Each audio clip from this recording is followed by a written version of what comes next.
Hi, and welcome to this mini course, three-part mini course about the history and facts regarding Israel, Palestine, Gaza, and everything regarding that conflict.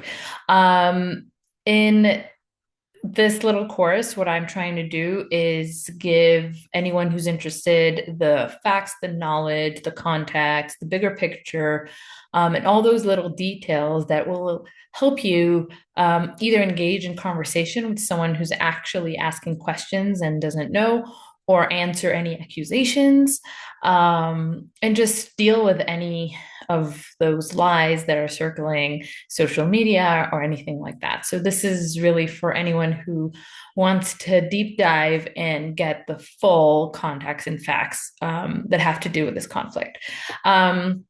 This will be a short but three-piece course.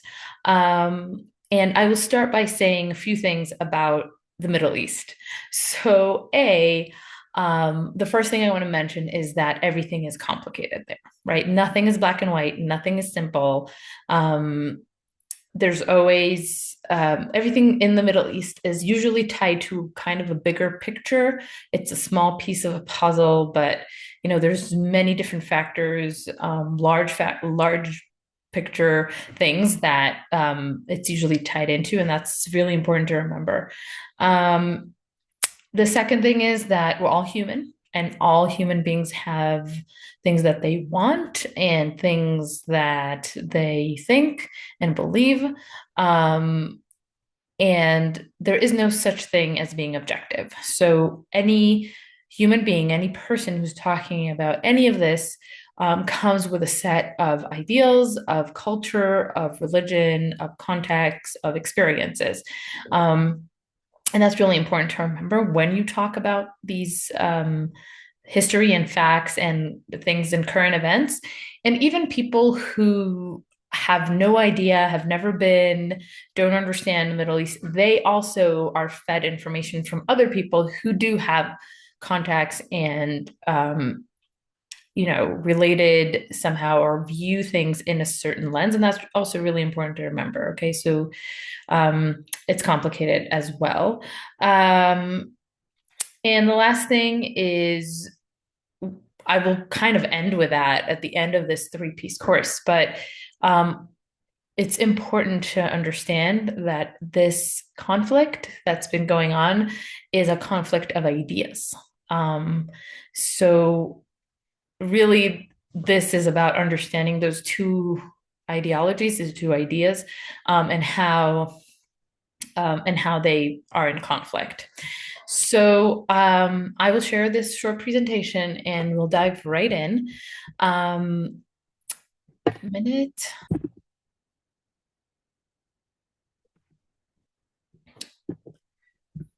Okay. So we are going to start with this course, and I called it Inside a Nukhba's Terrorist's Mind. So, because of all the things I said about context and not really being objective, I want us to actually kind of view the facts and the history through the lens of the question that Nukhba, that's what they call the special forces of Hamas, that Nukhba's terrorist soldier, whatever, right, person who got up on October 7th, 2023, and marched across the fence into people's homes and raped and killed and burned and kidnapped. What was going through that person's mind that morning? What actually was in the context of his mind when he was doing all those things? And I think that at the end of this mini course, you will have some idea of what was leading this person on into doing all these things.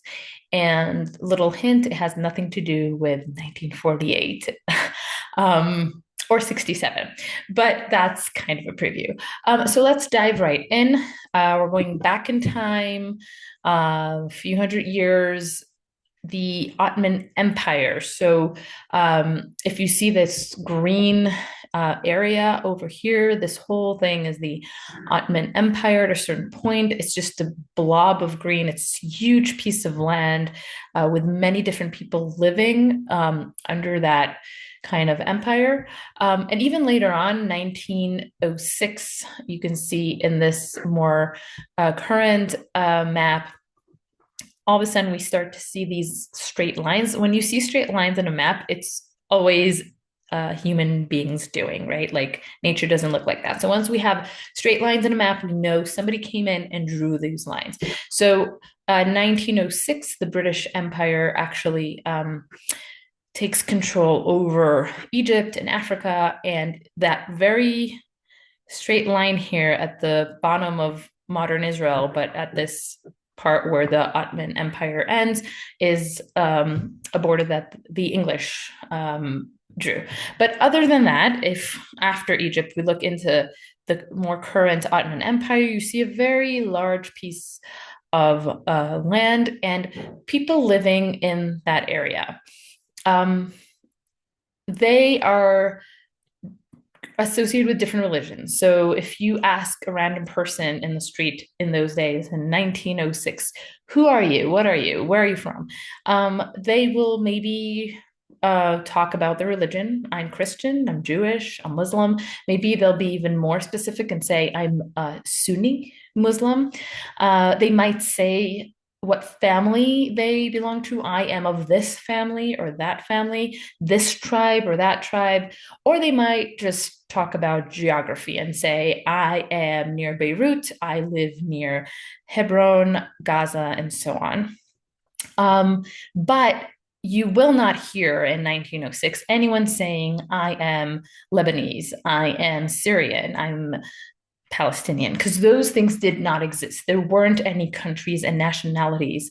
It was just, again, one big piece of land where people lived in their communities and could travel and move along that piece of land. So, again, very important.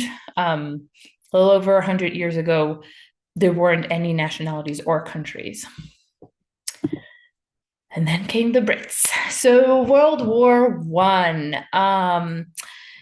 The British Empire wants to take over the Ottoman Empire. We saw that they have Egypt, but they want to continue further north.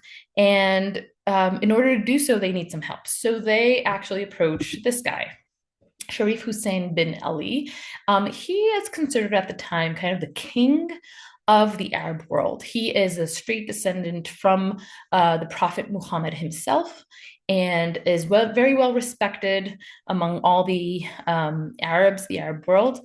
And the British Empire approaches him and says, hey, we are known for taking over land and being very generous with giving it to our allies. And you are a descendant of the Prophet Muhammad, you should be a king. It's so random that the person overseeing this big piece of land is Turk, when it really should be you. So you help us defeat the Turks, and then you will receive this whole piece of land. And so Sharif Hussein does do that. He rallies the troops, he rallies people behind him. There's the big Arab Revolt against the Ottoman Empire. And eventually, he does play a part in the British conquering the Ottoman Empire. But, pom-pom twist. So, first of all, this is what the English promised Sharif Hussein. So, as you can see, this whole piece of land is supposed to be the kingdom of the Arabs, the kingdom of Arabia, one huge piece of land, and he needs to be king. That's what they promised him. In reality, they also promised a lot of other things to other people, and they didn't really honor their promise to Sharif Hussein. So, as you can see in this new map, they had a lot of other different allies that they had interests with. And so this is what they were going to do. The yellow is Russia, didn't end up happening. Russia was supposed to get that piece of land, but they had their own revolution happening in their land, so that didn't happen. The green is supposed to be Italy. Also, different things happened that prevented that from happening. But if you look at the blue and the pink, that actually did happen. So the blue is the French. The French were allies of the British, and they got to rule over this whole piece of land. A is, again, under the kind of French rule, but more independent countries. And the pink was where the British mandate was going to be, Iraq and all of like that area. And in little orange, they colored it orange for various reasons, but that is also under the British mandate. And that is where modern Israel is, Palestine. So, yeah, that's what they actually were intending to do. And they did not honor their, remember, this promise to have this huge kingdom of Arabia. They cut it into different pieces according to different interests. This country wanted to have a port, this country wanted mountains, this country wanted that. And so they kind of divided between them. So what happens to these people we spoke about before? People who lived in this huge piece of land and were associated with a specific family or tribe or geographic community. And then one day they wake up and that whole area that they're living is divided into pieces. And now there are borders and countries and nationalities that weren't there before. And theoretically, there could be two brothers living an hour away from each other. And one brother wakes up and he is now a citizen of Jordan. And his brother is just an hour away, but there's a border between them. And his brother is actually Syrian now. And so even though they are the same, they're the same group, they're the same family, all of a sudden these new boundaries divide them into different nationalities and different countries. So this is where we end up in the new British mandate and how it affected the people who live there. And again, this is barely a little over 100 years ago. So this is the context that we want to start with. Like I said, people didn't like that all of a sudden they had these forced borders and forced countries, and they did revolt in different places. One of the famous ones in Iraq against the British Army. They did not want the British mandate. They did not want these new borders. It didn't really work for them.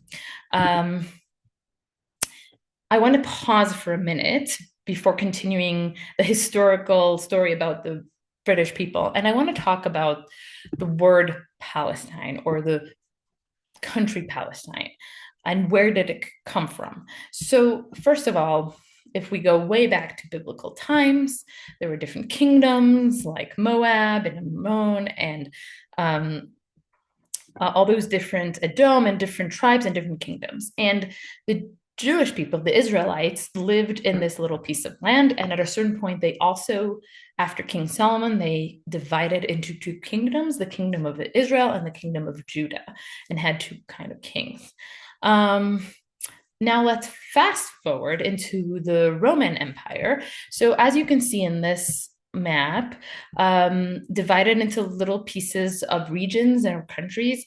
And each region was actually called after the people living there. So in Italy, we had the Italians. In Macedonia, we had the Macedonians. And in Gallia, we had the Gallic, right? If you think of Asterix and that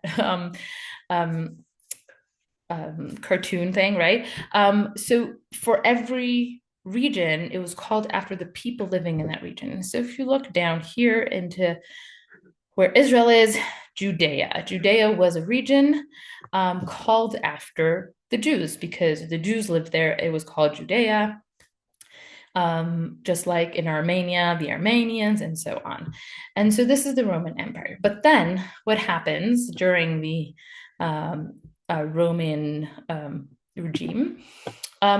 A very sassy Jew called Bar Kokhba decides to have a revolt against the Romans at a certain point, and he rallies some people and they fight the Romans. And actually, for a little while, for a few years, they are successful. And they're able, this little group, this little tribe of Jews is able to fight off the big Romans.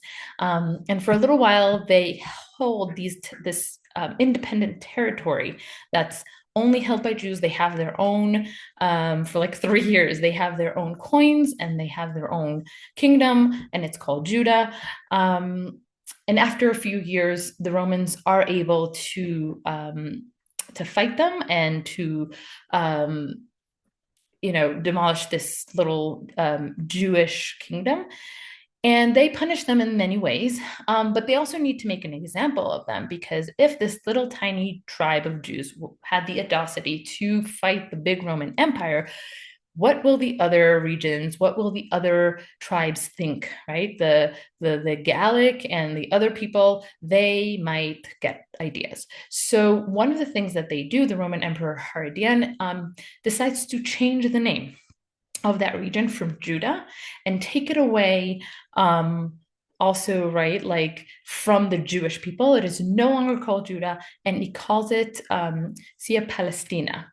Now, Palestina, the name Palestina comes from Philistines. Philistines are a tribe that lived on the border, on the shore for many, many years, and had many wars with the Jewish people throughout, from the Bible times.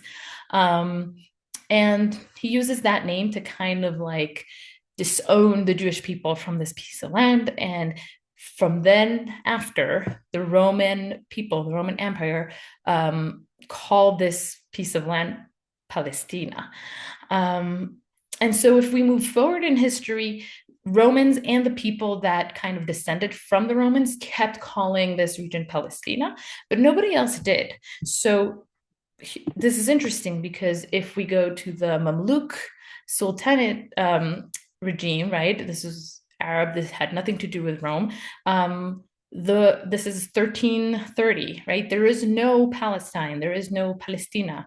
It's again this huge region with different names for different cities, but it's not called anything associated with Palestina. So at a time like this, there's two kind of names for this place. A person living in that place, if you ask them, where do you live? Again, they'll answer according to the city or the religion or anything like that, as we said. But if a British person would come and visit, they would say, oh, I'm going to Palestina, I'm going to Palestine. So this is kind of an important context when we talk about what this region was called over the years, many, many centuries. It was Judah, then it was Palestina, then it, for hundreds of years, nobody remembered that it's called Palestina. But then when the British Empire came back, they always referred to it in their maps, like the Romans did, as Palestina. So when they come in 1918, right, at the end of the war, 1919, they come and they call this place Palestine. So back to that history, the Arabs living in this border, right, this artificial border that the British wrote on paper, they are not happy, and they are revolting, and they are protesting, and they say, we don't want to be Palestinians. We don't want the British mandate. Don't force us. We don't like this. We don't want it. We will fight it. But the British are strong, and they're here for a few years. And they issue a passport for everyone living in this piece of land, just like people in Jordan become Jordanians and they get a Jordanian passport under the British regime, British mandate. People living in that piece of land called Palestine get a Palestinian passport. Now, as you can see, there's different people who got that passport. Everyone living here got that passport. So for the Jewish person who got a passport, the truth is, for them, it wasn't really anything different than what Jews have gone through over the years. So Jews historically have lived in this piece of land under different regimes, and they were under the Roman Empire and continued to be Jewish, and they were under the Turk Empire, the Ottoman Empire, and they continued to be Jews, and now they're under the British Empire. So this passport doesn't really mean anything. It's a piece of paper. It's just like Jews in Germany or Russia or anywhere else had passports. But for Jews, they knew who they were. They knew their connection to that piece of land, and why it was important for them. And the passport was just a piece of paper. For a Muslim Arab living in this Palestine, and like we said, everything, the old world taken away, there is no more that big space and the identity that connects me to other people through where I live or my tribe, my family, my religion. Now I'm in this part of the land and I'm looking for an identity. And so when I get a Palestinian passport, this kind of becomes my new identity because my brother is in Jordan, my cousin is in Syria. What am I? And so over the years, this Palestinian passport, this Palestinian identity becomes something that means something. And let's talk about what exactly that means. But it does, that's the thing that starts unifying and connecting different Arabs that beforehand had nothing in common. The Arab living in Sfat in the north is probably connected to tribes in Lebanon and had nothing to do with a Bedouin living in the south, in the Negev. They have no connections, no shared interests or family, but right now they are both under this Palestinian identity. Okay, so let's talk about the Arab leadership at that time. You see this big picture, and I want to zoom in on two people that are sitting in the front row, two major Arab leaders at the time. And one of them, let's zoom in on them. So one of them is called Rajib al-Nashashibi, and one is Amin al-Husseini. Rajib al-Nashashibi, as you can see from the way he dresses, is more modern. He has a suit. He still has the hat, but he has a suit, a modern suit. He is more connected to the British and to modern ways. And Amin al-Husseini is more traditional and connected to his Muslim and Arab roots. And just to go over their different kind of perspectives at the time, Rajib al-Nashashibi and his family, his tribe, his people who follow him, I mean, they don't love that the British Empire is now in charge, but they do see the good things that can happen, right? So they see that the British are making railroads, their medicine is progressive and good, the development in general is positive. And regarding the Jews that start coming, when the mandate, British mandate is here, more and more Jews are coming from Europe, that the Zionist movement, more and more Jews are fleeing Europe and Russia and other places even before the Holocaust, and they come to Israel, to the land of Israel, Palestine, Palestina. And Rajib al-Nashashibi says, hey, I remember them. We used to like be neighbors and live along each other for years. We can learn from them. They're smart, they're coming, they're doing all these things, they're drying up the swamps, they're building things. And he kind of had kind of a positive anti-Semitism about him, saying, oh, Jews are always rich and influential, so it's good to have them around. On the other hand, Amin al-Husseini, no, he has this approach of we were colonized. We were conquered. This is the Crusaders all over again. We need to unite. We need to fight back. We will not accept this British mandate, and we will not cooperate with them. And regarding the Jews, he sees them as collaborators with the British colonizers. He says, you know, all they want to do is come and ruin all our mosques and build their temple, and we just need to eliminate them. And the Jews and the British become the enemy for Amin al-Husseini, as opposed to Rajib al-Nashashibi, who does cooperate and work alongside the British and the Jews. So, two families, two leaders that take really different approaches, and it kind of becomes a big fight, an ideological fight between these two leaders.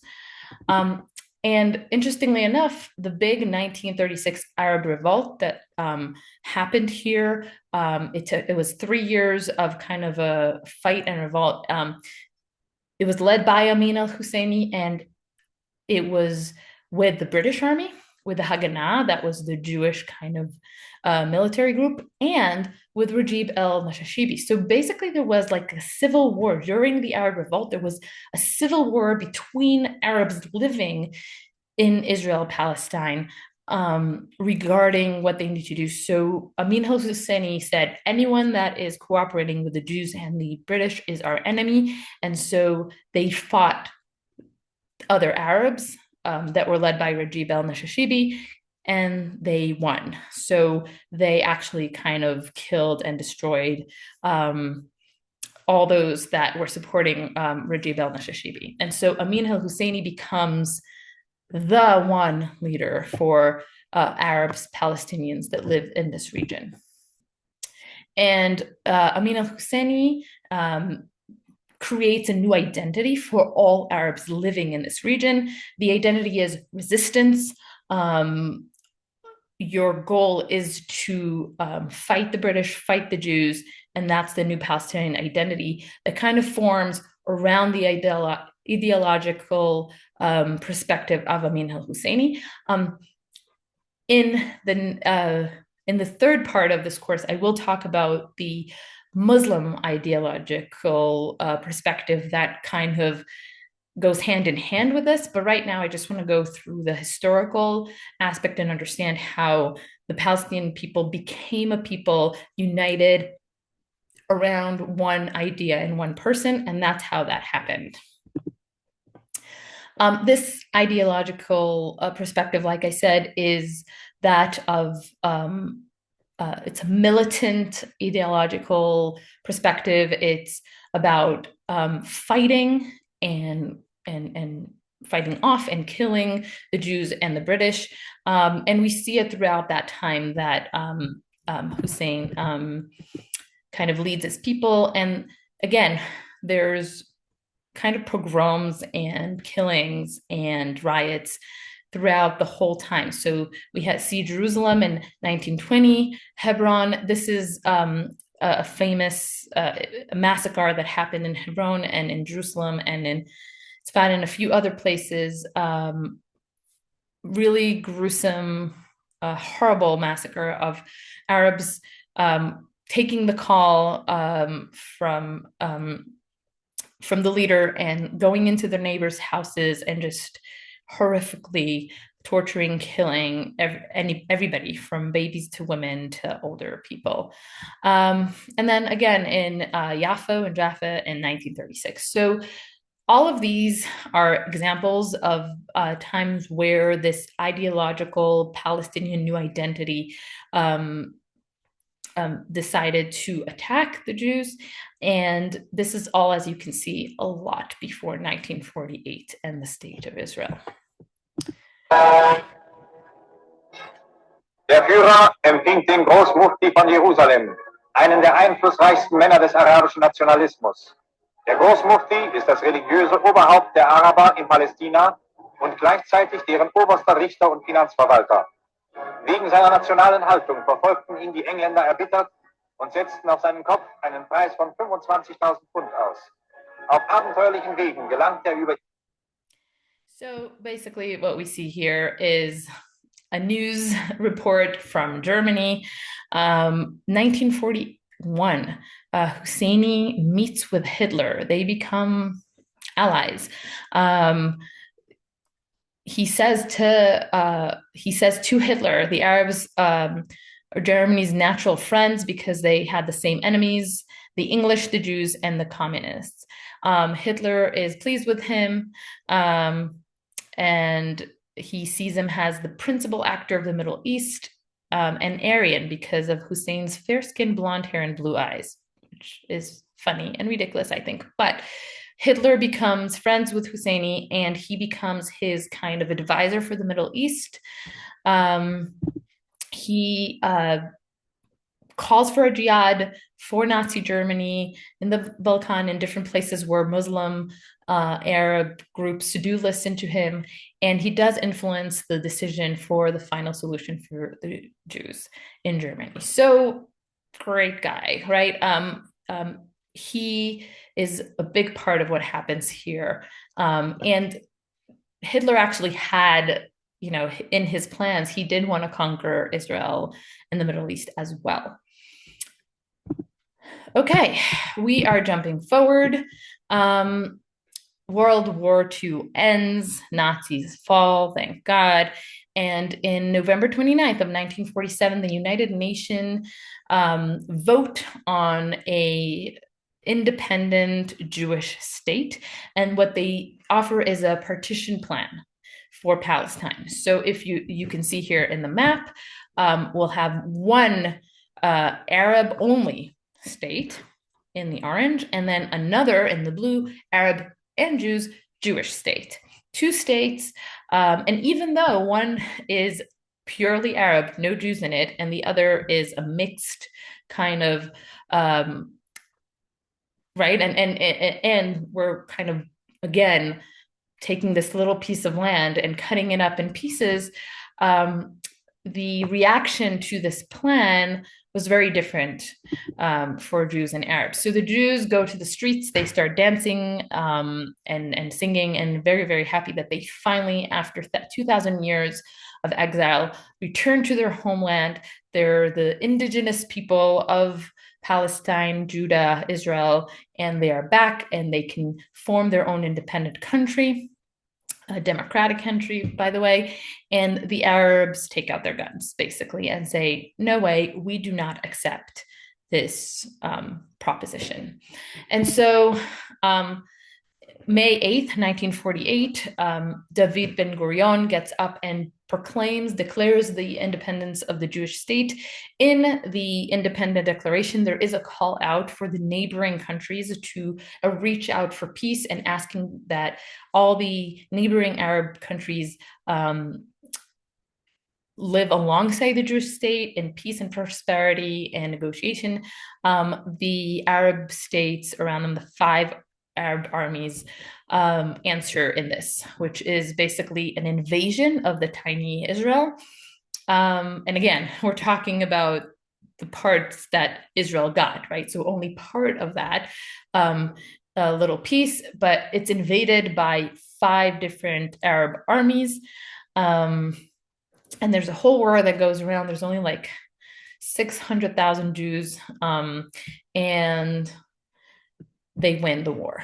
And this is actually how Israel looks in 1949. The Arab state was never established because they said no to the UN proposition. The Jewish state was founded and then extended to what we see in the light green. Here is the Jordanian, it's controlled by Jordan because that's where the ceasefire lines stopped, in the middle of Jerusalem and this area. So this whole area is part of Jordan. And this little part, Gaza, is actually under Egyptian territories. That's where the ceasefire ended. So we have Egypt with a little piece of Gaza and Jordan with the West Bank. Now, very important to say, Egypt never really accepted the Arabs from Gaza. They put up walls, they put them in like these refugee camps, and they really didn't give them any future or citizenship or ability to become Egyptian or work or do anything like that. Same happened in Syria and Lebanon and other places. So a lot of these refugees that during the 48 war moved along to those areas were now under Egyptian rule or other Syrian rule or Lebanese rule, but they really didn't get citizenship or the ability to live their lives. So that's where we are a year into Israel's life. That's the new kind of layout.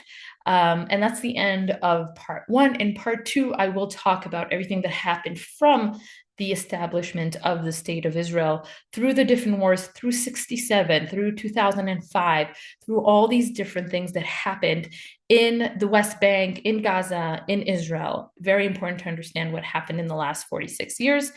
And in the third part, I will talk about what happened to Islam in this area, what are the Islamic kind of visions that led kind of the decisions that were made, and how all of that led to a Nukhba soldier getting up at October 7th and marching off to kill Jews.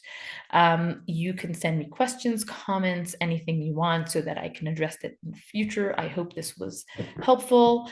Thank you.